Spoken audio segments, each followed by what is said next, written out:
Hello everyone, this is Diksha Rathore and welcome back to this channel. So friends, आज के इस video में हम चैप्टर 10 के बारे में पढ़ेंगे जो एनसीईआरटी का इम्पॉर्टेंट टॉपिक है क्लास 7th का, और ये हमारा लास्ट टॉपिक है। और फिर हम क्लास 6th के एनसीईआरटी हिस्ट्री के जो चैप्टर्स हैं वो कवर करेंगे। बहुत ही हेल्पफुल है ये आपके लिए, और आपको वीडियो को पूरा देखना है। वीडियो को लाइक एंड शेयर कर दीजिए, चैनल को सब्सक्राइब कर लीजिए। शुरू कर लेते हैं। चैप्टर का नेम है 18वीं शताब्दी में नए राजनीतिक गठन। आप इसको नोट डाउन कर लीजिए। सबसे पहले पॉइंट को 1765 तक ब्रिटिश सत्ता ने पूर्वी भारत के बड़े बड़े हिस्सों को सफलतापूर्वक हड़प लिया, यानी अपने कब्जे में कर लिया था भारत के जो बड़े बड़े हिस्से थे। ठीक है।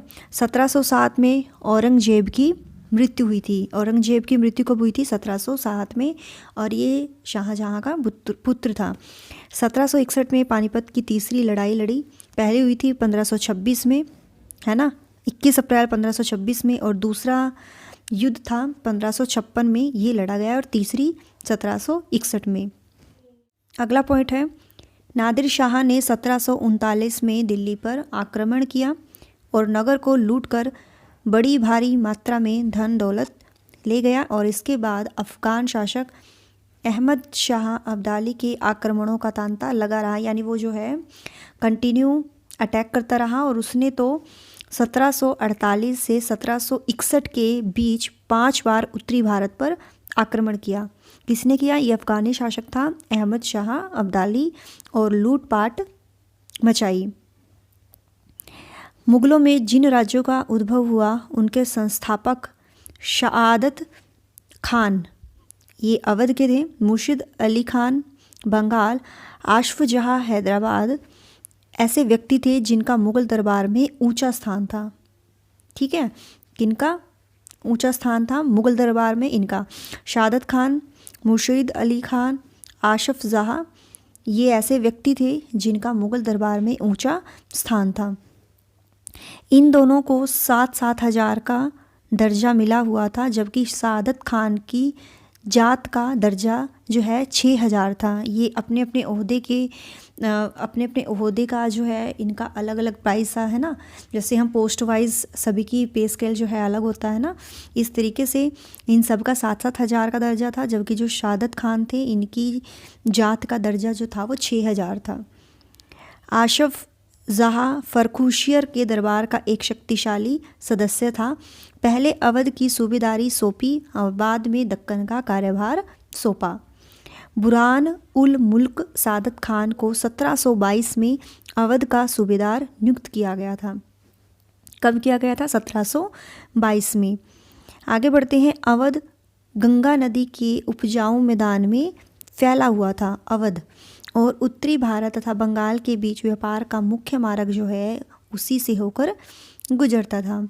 मुर्शीद अली खान के नेतृत्व में बंगाल जो है धीरे धीरे मुग़ल नियंत्रण से अलग हो गया, यानी इन पर जो है मुग़लों का नियंत्रण नहीं रहा।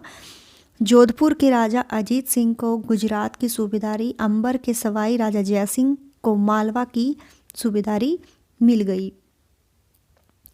बादशाह जहांदार शाह ने 1713 में इन राजाओं के इन पदों का नवीनीकरण कर दिया। जोधपुर राजघराने ने नागौर को जीत लिया और अपने राज्य में मिला लिया। जोधपुर जो है ये राजस्थान में है। अंबर ने भी बूंदी के बड़े बड़े हिस्सों पर कब्जा कर लिया। सवाई राजा जय सिंह ने जयपुर में अपनी नई राजधानी स्थापित कर दी और उसे 1722 में आगरा की सूबेदारी दे दी। 1740 के दशक से राजस्थान में मराठों के अभियानों ने इन रजवाड़ों पर भारी दबाव डालना शुरू कर दिया। गुरु गोविंद सिंह ने 1699 में खालसा पंथ की स्थापना की और इनकी स्थापना से पूर्व जो है उसके पश्चात राजपूत व मुग़ल शासकों के खिलाफ जो है कई लड़ाइयाँ लड़ी। 1708 में गुरु गोविंद सिंह की मृत्यु के बाद बंदा बहादुर के नेतृत्व में खालसा ने मुग़ल सेना के खिलाफ विद्रोह किए। सतलुज और यमुना नदियों के बीच के क्षेत्र में उन्होंने अपने प्रशासन की स्थापना की। 1715 में बंदा बहादुर को बंदी बना लिया और उसे 1716 में मार दिया गया। जित्थों और मिसलों की संयुक्त सेनाएं दल खालसा कहलाती थी। सिखों ने राखी व्यवस्था स्थापित की, जिसके अंतर्गत किसानों से उनकी उपज का 20% यानी टैक्स के रूप में वो लेकर उनके बदले में उन्हें संरक्षण प्रदान किया जाता था। अहमद शाह अब्दाली ने मुग़लों से पंजाब का समृद्ध प्रांत और सरहिंद की सरकार को अपने कब्जे में कर लिया। खालसा ने 1765 में अपना सिक्का गढ़कर सार्वभौम शासन की घोषणा की। शिवाजी जो है 1627 में इनका जन्म हुआ था, 1680 में मृत्यु। तो उन्होंने शक्तिशाली योद्धा परिवारों देशमुखों की सहायता से एक स्थायी राज्य की स्थापना की। शिवाजी की मृत्यु के पश्चात पेशवा बाजीराव जो थे ना, शिवाजी ये मराठा थे। शिवाजी की मृत्यु के पश्चात मराठा राज्य में प्रभावी शक्ति चित्तपावन ब्राह्मणों के एक परिवार के हाथ में रही। पुणे मराठा राज्य की राजधानी बन गया। जो पुणे है वो मराठा राज्य की राजधानी बन गया।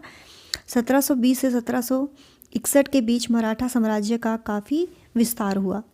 1720 के दशक तक मालवा और गुजरात मुग़लों से छीन लिए गए और 1730 के दशक तक मराठा नरेश को समस्त दक्कन प्रायद्वीपीय के अधिपति के रूप में मान्यता मिल गई। इस क्षेत्र पर चौथ और सरदेशमुखी कर वसूलने का अधिकार भी मिल गया। 1737 में दिल्ली पर धावा बोलने के बाद मराठा प्रभुत्व की सीमाएं तेजी से बढ़ी। वे उत्तर में राजस्थान और पंजाब, पूर्व में बंगाल और उड़ीसा तथा दक्षिण में कर्नाटक और तमिल एवं तेलुगु प्रदेशों तक फैल गई। परिणाम स्वरूप मराठा को 1761 में पानीपत की तीसरी लड़ाई में अन्य शासकों में कोई सहायता नहीं मिली। चंदेरी के क्षेत्र में उत्पादित रेशमी वस्त्रों को मराठों की राजधानी पुणे में नया बाजार मिला। दक्षिण में पुणे और नागपुर को तथा पूर्व में लखनऊ तथा इलाहाबाद को शामिल कर लिया था। जाटों ने भी 17वीं 18वीं शताब्दी में अपनी सत्ता सुदृढ़ की। अपने नेता चूड़ामन के नेतृत्व में उन्होंने दिल्ली के पश्चिम में स्थित क्षेत्रों पर क्या किया था, अपना नियंत्रण कर लिया था। 1680 के दशक तक आते आते उनका जो प्रभुत्व है दिल्ली और आगरा के दो शाही शहरों के बीच के क्षेत्र पर होना शुरू हो गया। जाट के प्रभुत्व क्षेत्र में पानीपत तथा बल्लभगढ़ महत्वपूर्ण व्यापारिक केंद्र बन गए। सूरजमल के राज में भरतपुर शक्तिशाली राज्य के रूप में उभरा। 1739 के नादिर शाह द्वारा दिल्ली पर हमला करके लूटा और दिल्ली के प्रतिष्ठित व्यक्तियों ने भरतपुर में शरण ली। नादिर शाह के पुत्र जवाहिर शाह के पास 30,000 सैनिक थे। ये इनके पुत्र थे जवाहिर शाह। उसने 20,000 अन्य सैनिक मराठाओं के लिए 15,000 सैनिक सिखों से लिए, जिनसे बलबूते वह मुग़लों से लड़ा। क्या लिए थे उन्होंने? 30,000 सैनिक थे उनके पास ऑलरेडी, और उसने जो है 20,000 मराठाओं के लिए 15,000 सैनिक सिखों से लिए इन्होंने, जिनके बलबूते जो है वो मुग़लों से लड़ा। जाटों ने अंबर व आगरा की शैलियों का समन्वय करते हुए एक विशाल बाग शाही वास्तुकला से जिन रूपों की पहली जो है शाहजहाँ के युग में जोड़ा गया था, दीग की इमारतें उन्हीं रूपों के नमूने पर बनाई गई। फ्रांसीसी क्रांति हुई थी 1789 में, ठीक है, 1789 से 1794 में ये क्रांति हुई। तो ये आज की जो है क्लास का लास्ट चैप्टर था जो कंप्लीट हो चुका है। कैसा लगा आपको चैप्टर कमेंट में बताइए, और फिर हम क्लास 6 को शुरू करेंगे। और पीडीएफ चाहिए तो टेलीग्राम पर लिख लीजिए, आपको 6, 7, 8 के पीडीएफ मिल जाएगी, और जिनका प्राइस है 100 रुपीज़। 100 रुपीज़ में आपको 6, 7, 8 के एनसीईआरटी नोट्स मिल जाएंगे हिस्ट्री के, ठीक है। तो कमेंट में बता दीजिए और टेलीग्राम पर मैसेज कर दीजिएगा। Till then bye bye.